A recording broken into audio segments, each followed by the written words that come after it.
स्वागत करता हूं आप सभी का सुपर एग्जाम अड्डा पे। मैं राजीव। उत्तर प्रदेश पुलिस वर्दी अब हाथ रहेगी। ठीक, वर्दी अब की लेके रहेंगे। और अभी तक जो सबसे बड़ा भौकाल चल रहा है कि यूपी से सबसे ज्यादा प्रश्न होगा, कैसा होगा, क्या होगा, तो आज उत्तर प्रदेश पुलिस एग्जाम में 2006 से लेके 2020 तक जितने भी प्रश्न आए हैं उनका करना है चैप्टर क्लोज। और शुरुआत में सबसे पहला प्रश्न मैं तुमसे पूछ रहा हूं कि ये उत्तर प्रदेश का मैप है। क्या तुमने ये पढ़ा है कि उत्तर प्रदेश का कौन सा जिला सबसे ज्यादा जिलों से सीमा बनाता है?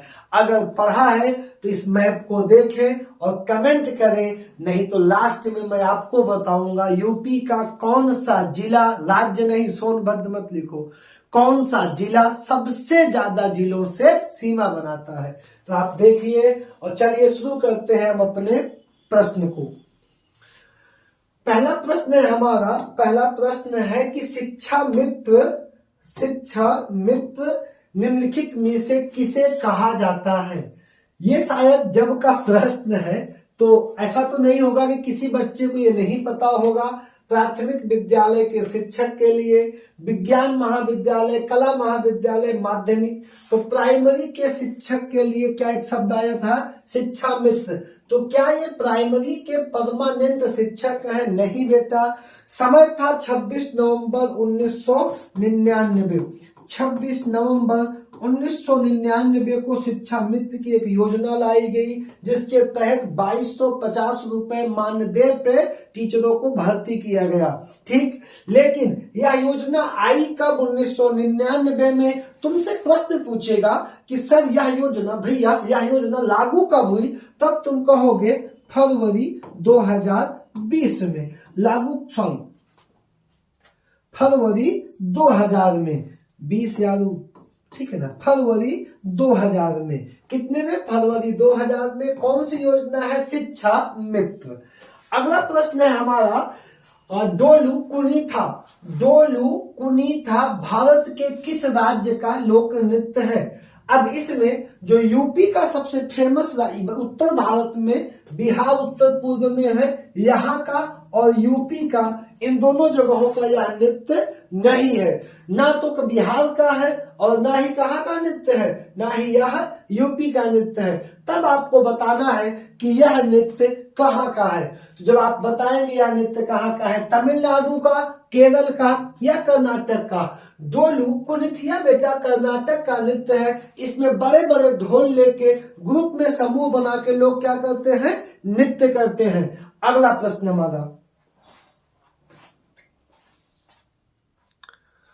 अगला प्रश्न हमारा क्या है? चलिए देखते हैं। अगला प्रश्न है हमारा, उत्तर प्रदेश में नौटंकी, रासलीला, कजरी, झूला, छपेली और जैता निम्नलिखित में से किससे संबंधित है? लोक चित्रकला, पहला गलत का। तो लोक नृत्य तो सही है ही, लेकिन ना तो शास्त्रीय नृत्य है, ना तो मेला है, ना तो चित्रकला है। तो ये बहुत ही आसान सा प्रश्न तुम्हारे लिए था लोक नृत्य का। अगला प्रश्न है, केंद्रीय विश्वविद्यालय बाबा साहेब भीमराव अंबेडकर विश्वविद्यालय विद्या विहार किस शहर में स्थित है?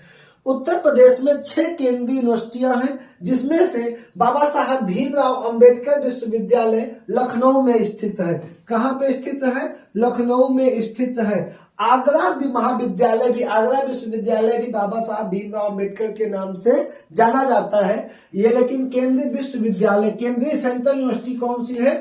आपका लखनऊ में स्थित है। ठीक, ऑप्शन लखनऊ। अगला प्रश्न है, बरसाना होली डांट डांट के साथ खेली जाती है। आप 1000 बार देख चुके हैं तो हमें समय नहीं व्यर्थ करना है, डंडे के साथ। ठीक, अगला प्रश्न है, भारत में कथक नृत्य के ही एक शास्त्रज्ञ है। कथक नृत्य के शास्त्रज्ञ है, कथक नृत्य के मशहूर कौन है? आपको यह बताना है। सोनल मानसिंह है, मल्लिका साराभाई है, पंडित बिरजू महाराज है या उदय शंकर है? तो बेटा यहाँ पे पंडित बिरजू महाराज कथक के क्या है? कथक के टीचर हैं, गुरु हैं या शास्त्रज्ञ हैं, ये प्रमुख थे। तो इनको आप किसी भी एक नाम से रख सकते हैं, पंडित बिरजू महाराज को। अगला प्रश्न है, मदन मोहन मालवीय प्रौद्योगिकी विश्वविद्यालय डॉट डॉट में स्थित है। अब तुमको मदन मोहन मालवीय के नाम से है तो गलती से बीएचयू की गलती नहीं करना है कि सर मदन मोहन मालवीय ने स्थापना करवाई थी, लेकिन इनके नाम से कहां पे है तो आपको बताना है कहां पे, गोरखपुर में। कहां पे विद्यालय है, मदन मोहन मालवीय प्रौद्योगिकी विश्वविद्यालय गोरखपुर में हमारा हो जाएगा, गोरखपुर में। अगला प्रश्न है माघ मेला की शुरुआत किस दिन से होती है। माघ मेले की बसंत पंचमी, होली के समय का, अक्षय तृतीया, दिवाली के समय का, महाशिवरात्रि फरवरी का, लेकिन मकर संक्रांति, माघ मेला मकर संक्रांति में होगा और ये आपका कब हो जाएगा, मकर संक्रांति, मकर संक्रांति। अगला प्रश्न लखनऊ घराने की नींव उस्ताद डाट डाट द्वारा रखी गई थी। यहाँ पे हमारे पास दो ऑप्शन है यार, एक मिनट देख लेते हैं, ठीक, दो ही ऑप्शन हमारे पास यहाँ पे है और आपको दो ही ऑप्शन में उत्तर मिल जाएगा, बख्शू खान द्वारा, उस्ताद बख्शू खान द्वारा लखनऊ नृत्य घराने की नींव रखी गई थी। अगला प्रश्न होगा हमारा, फिरोजाबाद उत्तर प्रदेश में है जो 200 वर्षों से अधिक समय से डॉट डॉट, चूड़ी या कांच, चूड़ी या कांच, अगर चूड़ी नहीं दिया है तो कांच की चूड़ी या कांच, दोनों में से फिरोजाबाद प्रमुख स्थान पे है। बच्चे को पता है, कोई डाउट नहीं होनी चाहिए। अगला प्रश्न है कौन सा कथक घराना नृत्य शैली के, कौन सा कथक घराना, कथक का यूपी के घराने हैं, लखनऊ का घराना, बनारस, इलाहाबाद में कोई घराना नहीं था लेकिन वहां भी लोग संबंधित थे। नृत्य शैली के आध्यात्मिक पहलू पे अधिक, आध्यात्मिक पहलू पर अधिक ध्यान देता था, बनारस, जयपुर, लखनऊ या बरेली। कौन आपको आध्यात्मिक शैली पे ध्यान देता था। अगर बच्चा नहीं पढ़ा है तो वो अध्यात्म से बनारस को जोड़ देगा और यहाँ पे गलती कर जाएगा कि सर बनारस हो जाएगा, नहीं, ऐसी गलती नहीं करनी है। लखनऊ घराना कथक के साथ अध्यात्म पे अधिक जोर देता था, अधिक महत्व देता था। अगला प्रश्न, वर्ष 1987 में इलाहाबाद विश्वविद्यालय की स्थापना किसने की थी। इलाहाबाद विश्वविद्यालय की स्थापना 1887 में हुई और उस समय हमारा गवर्नर जनरल कौन था, वही था जिसके समय पे कांग्रेस बनी, Dufferin, Lord Allen Dufferin governor general था और उसके समय पे सर विलियम, यहाँ पे जो मुइर लिखा है, मुइर वो म्योर थे, सर विलियम म्योर के उसने क्या की, इलाहाबाद विश्वविद्यालय की स्थापना की। किसने की, सर विलियम म्योर ने। अगर प्रश्न आएगा कि इलाहाबाद विश्वविद्यालय के डिजाइनकार कौन है या वास्तुकार कौन थे तो आपको देना है विलियम एडवर्सन,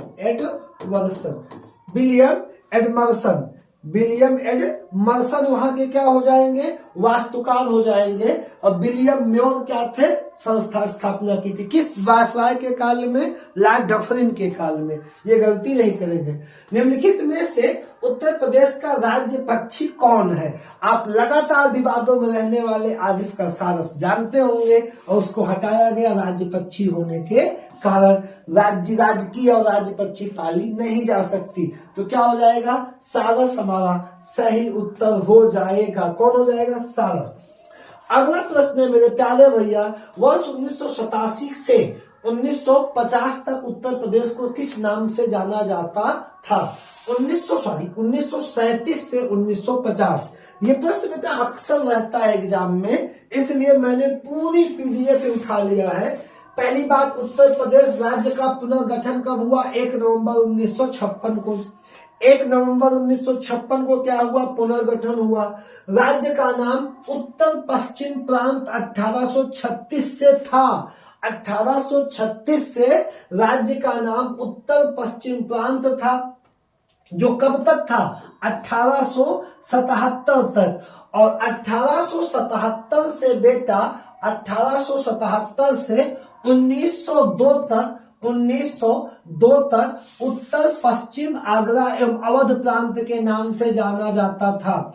उत्तर पश्चिम आगरा एवं अवध से 1877 में उत्तर प्रदेश के इलाहाबाद जोन को बंगाल, पूर्वी उत्तर प्रदेश को बंगाल प्रांत से अलग करके इलाहाबाद प्रांत में जोड़ा गया, अवध को अलग करके, जिसका नाम हुआ उत्तर पश्चिम आगरा एवं अवध प्रांत। और 1902 से बेटा 1902 से अवध प्रांत संयुक्त प्रांत इसका नाम हुआ, पीछे का नाम नहीं काटा गया, आगरा एवं अवध। कब तक? 1902 से 1937 तक, 1902 से 1937 तक इसको नहीं हटाया गया। और 1937 से बेटा इसका नाम हो गया संयुक्त प्रांत। कब तक रहा? 24 जनवरी 1950, जिस दिन संविधान सभा की आखिरी बैठक हुई तो इसका नाम क्या हो गया? उत्तर प्रदेश। तो यहां से इसका नाम आज तक उत्तर प्रदेश है। फिर बात आती है राज्य की राजधानी। 1836 से आगरा राजधानी थी उत्तर प्रदेश की। 1858 में राजधानी इलाहाबाद को बना दिया गया, प्रयागराज को बना दिया गया। ठीक, फिर उसके बाद लखनऊ को आंशिक राजधानी बनाया गया 1921 में, और पूर्णतः राजधानी बनाया गया 1935 में। पूर्णतः राजधानी बनाया गया 1935 में। आजादी से पूर्व क्या नाम था? संयुक्त प्रांत। आजादी कब मिली हमको? तो यहाँ पे संयुक्त प्रांत, लेकिन इसी को लिखा रहेगा यूनाइटेड प्रोविंस, तो आपको संयुक्त प्रांत लगा लेना है, ठीक ना। तो चले क्वेश्चन पे, प्रश्न पहले देख लो। प्रश्न है वर्ष 1937 से 1950 तक उत्तर प्रदेश को किस नाम से जाना जाता था? तो क्या कमेंट करके बता दोगे तुम सभी लोग? जल्दी से बता दो। ऑप्शन बी संयुक्त प्रांत, ऑप्शन बी संयुक्त प्रांत। अगला प्रश्न है हमारा, अगला प्रश्न, उत्तर प्रदेश के किस शहर में भगवान शिव के सम्मान में कैलाश मेला आयोजित किया जाता है? किस शहर में कैलाश मेला आयोजित किया जाता है? तो आपको पता है यूपी में मेले, मजार, मंदिर, छोटी छोटी और वास्तु कला की सभी सामान अति महत्वपूर्ण है। तो मेला आपका हो जाएगा आगरा में, आगरा में। यहाँ पे अगर मैं आपको सभी मेलों की लिस्ट दूंगा तो बहुत लंबा हो जाएगा, इसलिए कह रहा हूं कि सभी ऐसे गोविंद साहब अपना अम्बेडकर नगर और आजमगढ़ के बॉर्डर पे है, वाराणसी में बहुत मेले हैं, एक एक बार कुछ 5-5, 7-7 बड़े मेले आप जाके देख लीजिए। ठीक, अगला प्रश्न, उत्तर प्रदेश में सबसे लंबी नहर कौन सी है? सबको पता है, शारदा। कौन सी नहर है? शारदा नहर यूपी की सबसे लंबी नहर है। कमेंट कर दो, जाके नेट पे सर्च करो। पढ़ाए तो होंगे नहीं गुरुजी, मैं गारंटी लेता हूँ कोई नहीं पढ़ाया है तुमको। एक काम करो कि शारदा नहर की लंबाई कितनी है, शारदा नहर की लंबाई कितनी है, यह कितने जनपदों से बहती है, कितने जनपदों से जाके देखो और उसके बाद फिर लिख के आगे बढ़ो। अगला प्रश्न आया, उत्तराखंड कब अस्तित्व में आया? बच्चे को पता है, उत्तराखंड, झारखंड, छत्तीसगढ़ सन 2000 में अस्तित्व में आया था। कब अस्तित्व में आया था? सन 2000 में अस्तित्व में आया था। कितने राज्य? 3 राज्य। संयुक्त प्रांत का नाम बदलकर उत्तर प्रदेश कब किया गया? सेम प्रश्न आ गया कि नहीं आ गया? अब बता दो, 26, 24, 15 अगस्त या 2 अक्टूबर, 24 जनवरी 1950। ऑप्शन बी वाला क्या करोगे? सही कर दोगे। चलो अगला प्रश्न देखो, काला, इसको तो याद लगा, रोज पढ़ रहे हो, कमेंट करके बता दो तब हम उत्तर बताओ। 3 सेकंड का टाइम लेके पहले पढ़ ले दो। काला नमक चावल की किस्म को एक जिला एक उत्पाद योजना के अंतर्गत उत्तर प्रदेश जिले से स्वरूप किया गया है।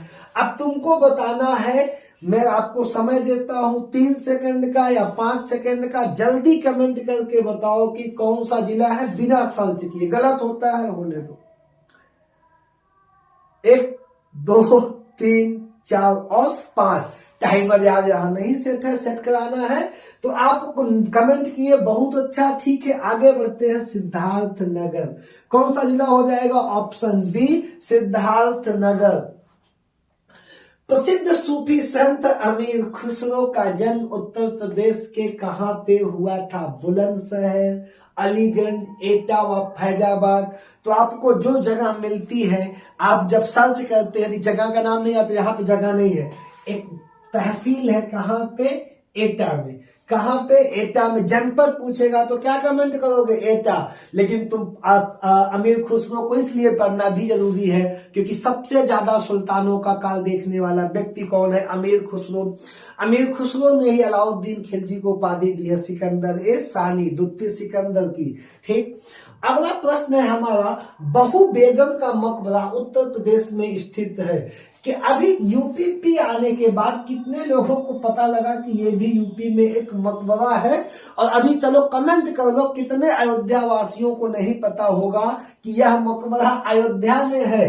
अयोध्या मतलब फैजाबाद में है। बनवाया किसने था? अगर कभी प्रश्न आएगा कि बहू बेगम के मकबरों को किसने बनवाया था, तो बेटा अवध का तीसरा नवाब था शुजाउद्दौला। अवध का तीसरा नवाब था शुजाउद्दौला और उसकी जो बेगम थी उनका नाम था उन्मातुद जौहर। उनकी याद में उसने अयोध्या में बनवाया था क्या? बहू बेगम का मकबरा बनवाया था। और उसी ने बनवाया था गुलाब बाड़ी, मोती महल और बहू बेगम का मकबरा किसने बनवाया था? अवध के तीसरे नवाब शुजाउद्दौला ने बनवाया था। ठीक। अब इसी के साथ आपको बता दे, कमेंट कर दो कि बता दो अवध का कौन सा नवाब लखनऊ में इमाम बाड़ा बनवाया है। आने वाला प्रश्न है, बहुत अच्छा प्रश्न है, जल्दी कमेंट कर दो। अगला प्रश्न, निम्नलिखित में से किस प्रसिद्ध भारतीय शास्त्रीय गायिका को उसके शिष्यों द्वारा अप्पा जी बुलाया जाता है? गिरिजा देवी को, किशोरी अमोनकर को, वसुंधरा कोमाकाली को, हीराबाई बारोडकर को? गिरिजा देवी को क्या बुलाया जाता है बेटा? गिरिजा देवी को बुलाया जाता है अप्पा जी कह के। क्या कह के? अप्पा जी कह के। अगला प्रश्न, उत्तर प्रदेश के वर्तमान मुख्यमंत्री योगी आदित्यनाथ किस संप्रदाय से थे? ये उस समय 2017 का प्रश्न था। क्यों बना था? क्योंकि जो है 18 में है करंट का वो था नाथ संप्रदाय से। नाथ संप्रदाय का संस्थापक भी आया है कि नाथ संप्रदाय के संस्थापक कौन है, आपको पढ़ लेना है, एक बार आगे बढ़ना है। उत्तर प्रदेश में निम्नलिखित जिलों में किसकी सीमा नेपाल के साथ लगती है? 50 बार पढ़ाया हूं, कमेंट कर सको तो बता दो। साथ लगती है पूछा है, नहीं लगती नहीं पूछा है, जल्दी बता दो।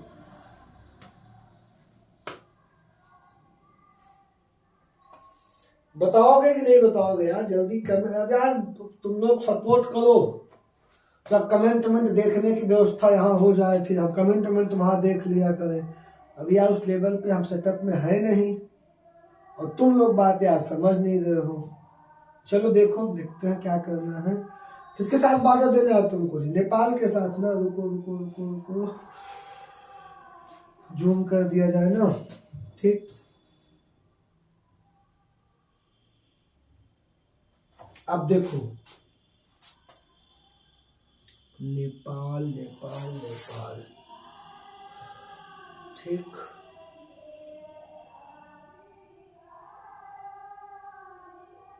चलो आ जाओ, यहां पे आ जाओ। ये जगह ये बेटा पीलीभीत है, ध्यान से समझो। उत्तराखंड को भी बनाई और नेपाल को बनाई। पहला कहां से?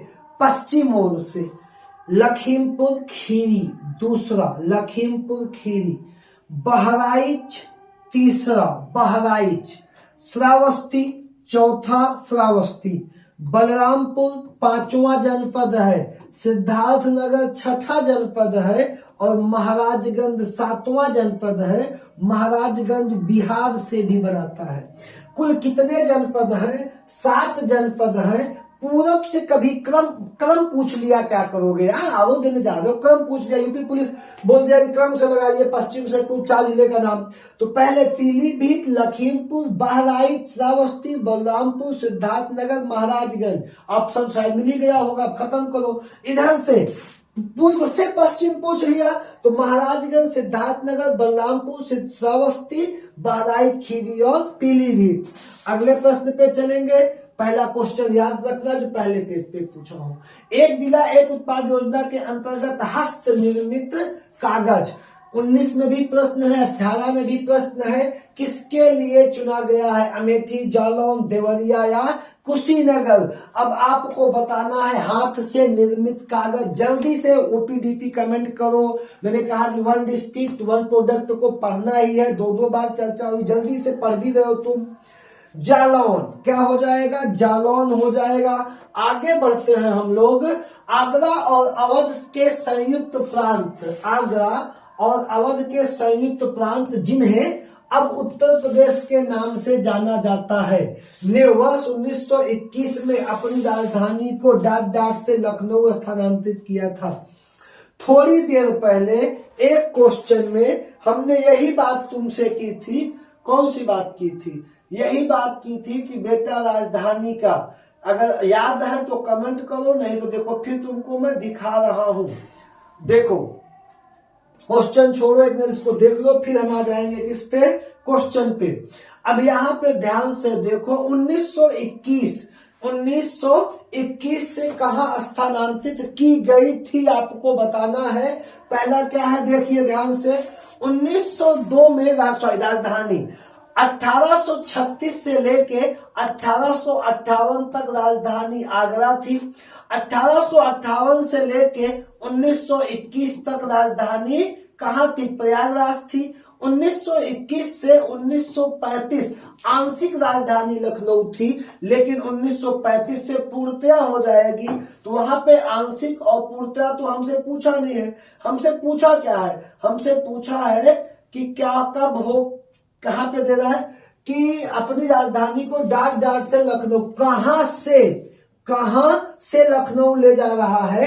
तो 1921 में राजधानी इलाहाबाद थी और इलाहाबाद से आंशिक रूप से कहां जा रही थी? लखनऊ जा रही थी। आगे बढ़ जाए, चलो अगला प्रश्न है हमारा कि गौतम बुद्ध की मां देहावसान राज्य के शासक, गौतम बुद्ध की जो मां थी देवदाह राज्य के शासक परिवार से थी। अब उत्तर प्रदेश के किस जिले में है? गौतम बुद्ध की मां कहां से संबंधित है? एक बार ये प्रश्न आ जाए, इनके पिताजी कहां संबंधित है? लिच्छवी से है, कहां से? इनकी कोकिल गणराज्य की है।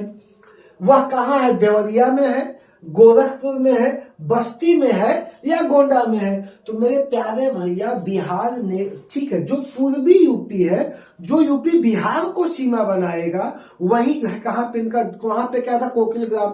और वहां पे आज है ना तो गोरखपुर पूर्व में एकदम बिहार को सीमा बनाने गया है, ठीक, ना तो गोंडा ना तो बस्ती। ऑप्शन हो जाएगा तुम्हारा ए वाला देवरिया, और सही उत्तर भी क्या होगा? देवरिया होगा।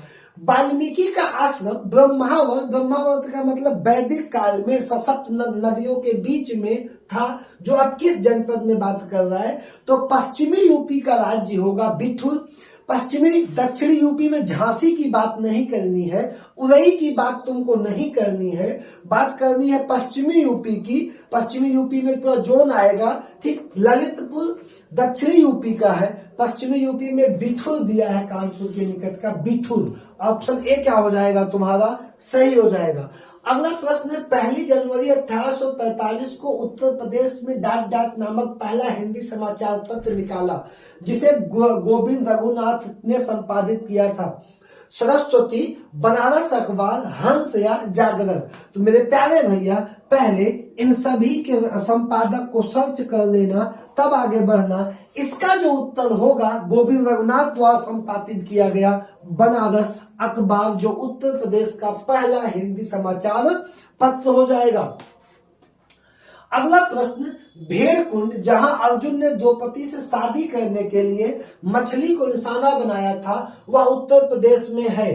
तो भैया इटावा में, फर्रुखाबाद में, फिरोजाबाद में या बाराबंकी में? तो यह भेड़कुंड बेटा फर्रुखाबाद में यमुना नदी के किनारे स्थित है। यमुना नदी के किनारे स्थित है, जहां पे क्या किया था? अर्जुन ने मछली की आंख को निशाना बनाया था। तुम्हारे लिए मछली की आंख 18 फरवरी होना चाहिए और सिर्फ एग्जाम दिखना चाहिए। मृदा जिसमें मुख्य रूप से पोटास की कमी है, मृदा जिसमें मुख्य रूप से पोटास की कमी है, उत्तर प्रदेश के जिले में। ये एक टफ प्रश्न है। क्यों टफ प्रश्न है? क्योंकि मैंने इसको कई बार आपको पढ़ाया भी है। इसमें होता क्या है यहाँ पे, एक मिनट रुको, मैं तुमको दिखाने की कोशिश कर रहा हूं।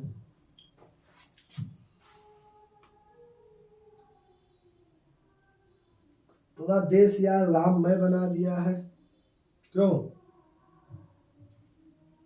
अब देखो ध्यान से, इसमें जो पहला जनपद इन्होंने दिया है, पहला जनपद क्या दिया है इन्होंने? ठीक, इन्होंने गोंडा, जो बहराइच, बलरामपुर और क्या दिया है? गोंडा। तो बेटा देखो, जो यूपी का ये वाला जोन है वो भाबर है, एकदम सब जो पहाड़ियों से नीचे सटा हुआ भाबर का मैदान है, किनारे एक पट्टी, फिर यही से शुरू भाबर का मैदान, ऊपर की पट्टी किसका मैदान है? भाबर मिट्टी है, ठीक है, जो बड़ी है। उसके बाद ये हमारा मैदानी जोन शुरू होगा, ठीक।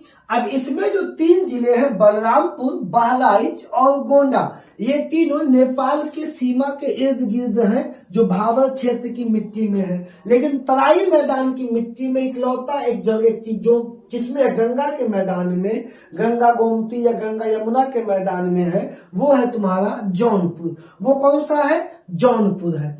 अब इन तीनों की मिट्टियों में, इन तीनों की एक सीमा की मिट्टी है, एक जोन की मिट्टियां हैं, ये तीनों सामान्य रूप से एक सीमा पे स्थित हो जाएंगे। इनकी मिट्टियां चेंज होगी क्योंकि ये भाबर का क्षेत्र है, लेकिन ये तराई मैदान है। ये मैदान है कौन सा? जलोढ़ मिट्टी का मैदान है। तो जलोढ़ मिट्टी के मैदान में पोटास की कमी होती है और नाइट्रोजन पर्याप्त मात्रा में उपलब्ध होता है। तो ऑप्शन ए कर देंगे इसको, क्योंकि राज्य की डिस्ट्रिक्ट वाइज कोई मिट्टी नहीं आती, इसको जोन, जो आपको मिट्टी की क्लास में पढ़ाया है इसके पहले आने वाले वीडियो में, आपको जोन समझना है। ये जोन बुंदेलखंड जोन और बिहार का जो मिट्टी का आपको मैदान है, उस मिट्टी में जौनपुर में जो मिट्टी है आपकी, उसमें क्या रहता है? पोटास की कमी रहती है, फास्फोरस और नाइट्रोजन की अधिकता रहती है। अगला प्रश्न, उत्तर प्रदेश का निम्नलिखित में से कौन सा जिला बुंदेलखंड का हिस्सा है? कई बार मैं इसको तुमको सॉल्व करा चुका हूं और ऐसे प्रश्न अक्सर आते रहते हैं, इसलिए बार बार मुझे यहां जाना पड़ा तुमको दिखाने के लिए। देख लो बुंदेलखंड का हिस्सा कौन सा है, कौन सा नहीं है। अब देखो ध्यान से तुम इस मैप को, ठीक। बुंदेलखंड के जोन में कुल कितने स्थान हैं? पहला ललितपुर, दूसरा झांसी, तीसरा जालौन, चौथा हमीरपुर, महोबा, बांदा और चित्रकूट। 1, 2, 3, 4, 5, 6 और 7। तो अब तुमको यहाँ पे देखो क्या पूछा है प्रश्न ने भैया पूछा है कि बुंदेलखंड क्षेत्र का हिस्सा है चंदौली। कौन सा पूछा है? चंदौली। क्या चंदौली हिस्सा है? नहीं है। एटा नहीं है। महोबा और औरैया क्या है? तो तुमको टिक करके बताना है सर जी महोबा है। क्या है? महोबा है, ठीक। क्यों महोबा है? क्योंकि ये देखिए हमारा कौन सा जनपद कहां सेट हो रहा है, देखिए क्लियर। जालौन, महोबा, झांसी, ललितपुर, हमीरपुर, बांदा और चित्रकूट 7 जनपद हो जाएंगे। हम आगे बढ़ेंगे। अगला प्रश्न है बेटा, अगला प्रश्न क्या है हमारा? अशोक स्तंभ में उत्कीर्ण किए हुए शेर का मुख, जिसे भारत सरकार द्वारा राष्ट्रीय प्रतीक के रूप में अपनाया गया है, डाट डाट के संग्रहालय में रखा गया है, ठीक। बौद्धों का सबसे प्रमुख संग्रहालय, बौद्ध धर्म का सबसे प्रमुख स्थान, अशोक बौद्ध धर्मी हो चुके थे, वह स्थान था सारनाथ, यूपी के सारनाथ में हो जाएगा। और हमारा अगला प्रश्न जो होगा, चंदेल शासक के दौरान उत्तर प्रदेश में निम्नलिखित में से कौन सा क्षेत्र जेजाक भुक्ति के नन्नुक ने भैया चंदेल वंश की स्थापना नन्नुक ने की थी, और उनको उसी बुंदेलखंड को क्या कहा जाता था? जेजाक भुक्ति कहा जाता था। इसी चंदेल वंश ने एमपी के खजुराहो को डेवलप किया है, जो विश्व विरासत की सूची में, यूनेस्को की सूची में शामिल है, ठीक। अगला प्रश्न है, उत्तर प्रदेश को महिलाओं से संबंधित पहली पत्रिका 1874 ईस्वी में प्रकाशित करने का श्रेय जाता है, जिसके संपादक भारतेंदु हरिश्चंद्र है। कौन सी पत्रिका महिलाओं से संबंधित है? सरस्वती, उद्दंड मार्तंड, सितारे हिंद। अब यहाँ पे 2 चीजें हैं। पहली तो यहाँ पे पत्रिका का नाम याद होना चाहिए, दूसरा जिसके संपादक भारतेंदु हरिश्चंद्र है, तो बाल बोधनी के संपादक भारतेंदु हरिश्चंद्र है, यहाँ पे हो जाएगी बाल बोधनी।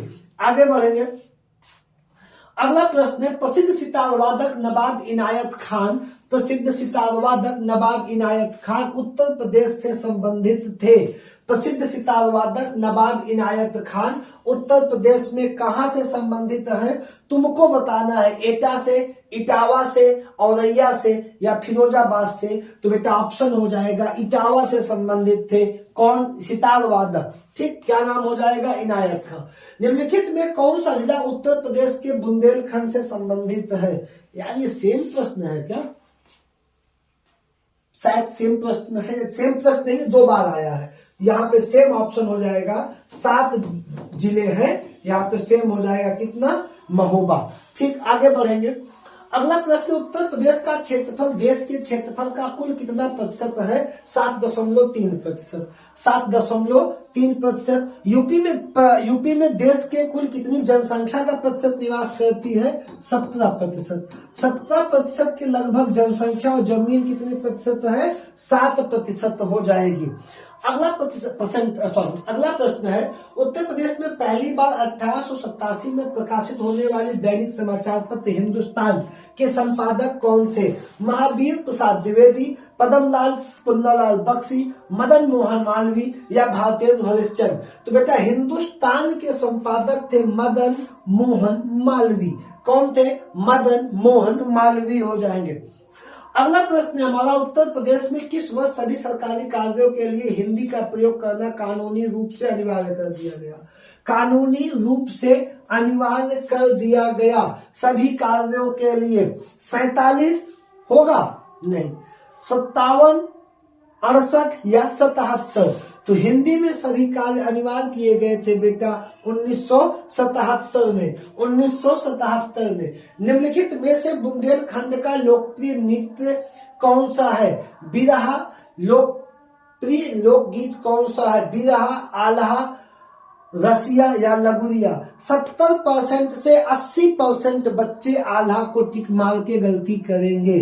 ठीक, क्या हो जाएगा? रसिया हो जाएगा लोकगीत बुंदेलखंड जोन का।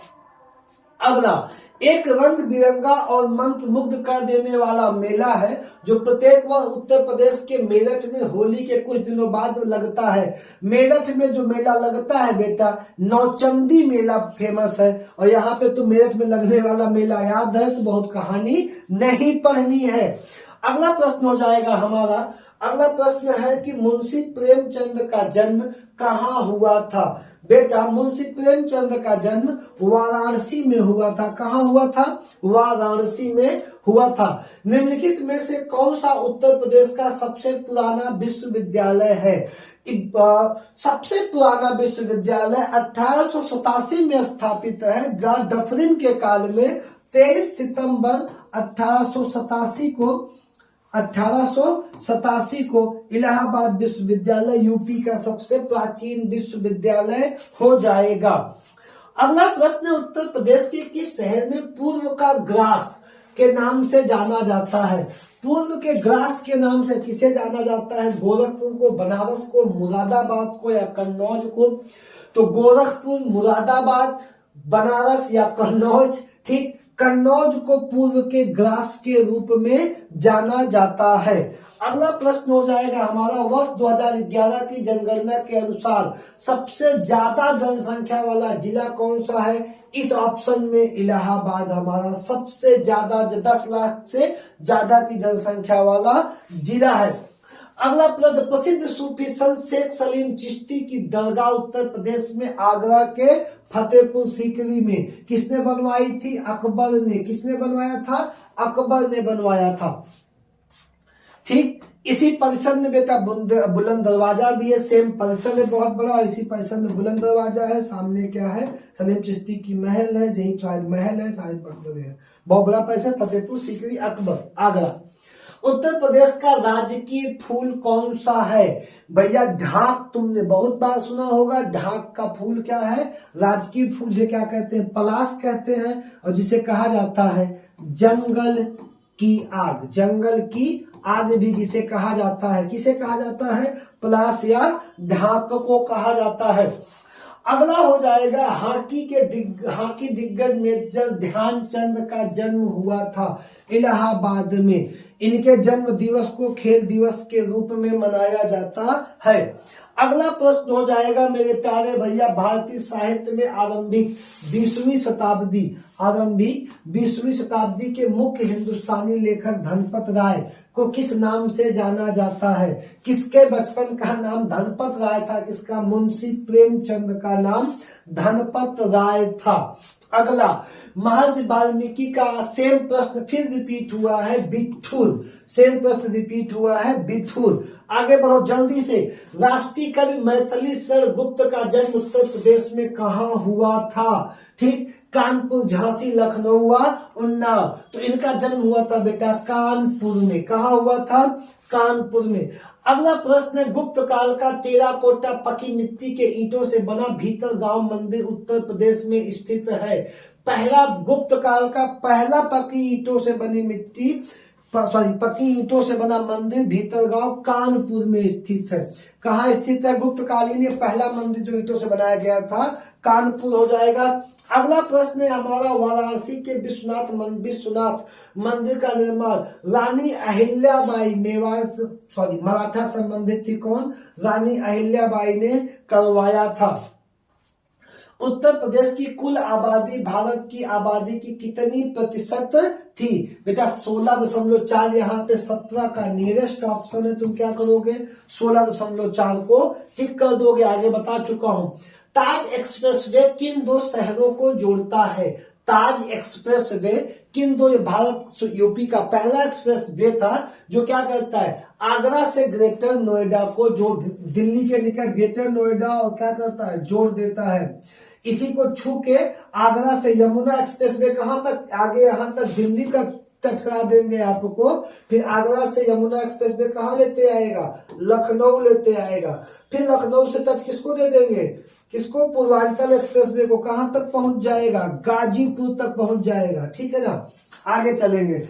अगला प्रश्न हो जाएगा भैया, निम्न में से कौन सी भाषा उत्तर प्रदेश की दूसरी राजभाषा है? उर्दू। यही कमेंट करके बता दो जल्दी से, कब बनी? चलो ठीक है, यहां पे इसको जरूर कमेंट कर देना एग्जाम में जाने से पहले। अंतिम 2 प्रश्न है, निम्न में से कौन सा राज्य उत्तर प्रदेश का सीमावर्ती राज्य है? निम्न में से कौन सा राज्य उत्तर प्रदेश का सीमावर्ती राज्य है? राजस्थान, पंजाब, आंध्र प्रदेश या पश्चिम बंगाल? तो बेटा यूपी कितने राज्यों से सीमा बनाता है? अगर तुम यूपी का मैप बना लोगे तो हिमाचल, हरियाणा, दिल्ली, राजस्थान, मध्य प्रदेश, छत्तीसगढ़, झारखंड, बिहार, नेपाल, उत्तराखंड। तो यहाँ पे सिर्फ एक राज्य है राजस्थान, और तीनों नहीं बनाएंगे।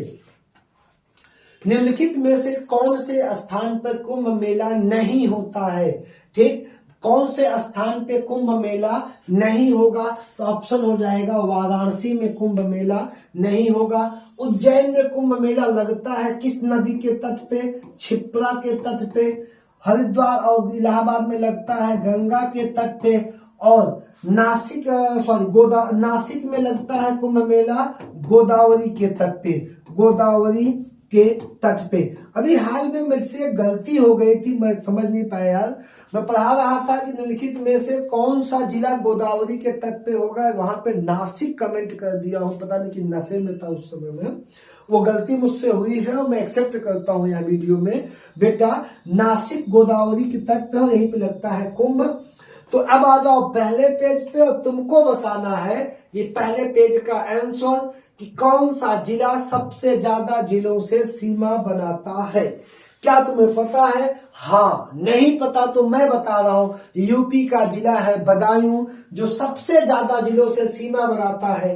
एक बरेली, 2 सहारनपुर, 3, 4, 5, 6, 7, 8 और 9 जिलों से सीमा बनाता है। कौन? बदायूं। किससे बनाएगा? रामपुर से लेके आपका 1, 2, 3, 4, 5, 6, 7, 8 और 9 जिलों से सीमा बनाने वाला इकलौता जिला है बदायूं। तो बेटा यूपी से आने वाले सारे प्रश्न समाप्त हुए। कल और भी चीजें आपको मिलती रहेंगी। तब तक के लिए आप पढ़ते रहिए, मस्त रहिए और पढ़ते ही रहिए। 30 दिन से कम समय है, मरोगे नहीं, नहीं सोओगे तो, शादी में नहीं जाओगे तो तुम्हारा कुछ बिगड़ेगा नहीं, लेकिन नहीं सफल हुए तो 2 साल से पढ़ रहे हो, अगर तुम्हारे बाद का बच्चा यूपीपी पास हो गया तो एक बार सोच लेना कितना गंदा महसूस करोगे। इसलिए जितनी ताकत लगाओ और निकलो। धन्यवाद।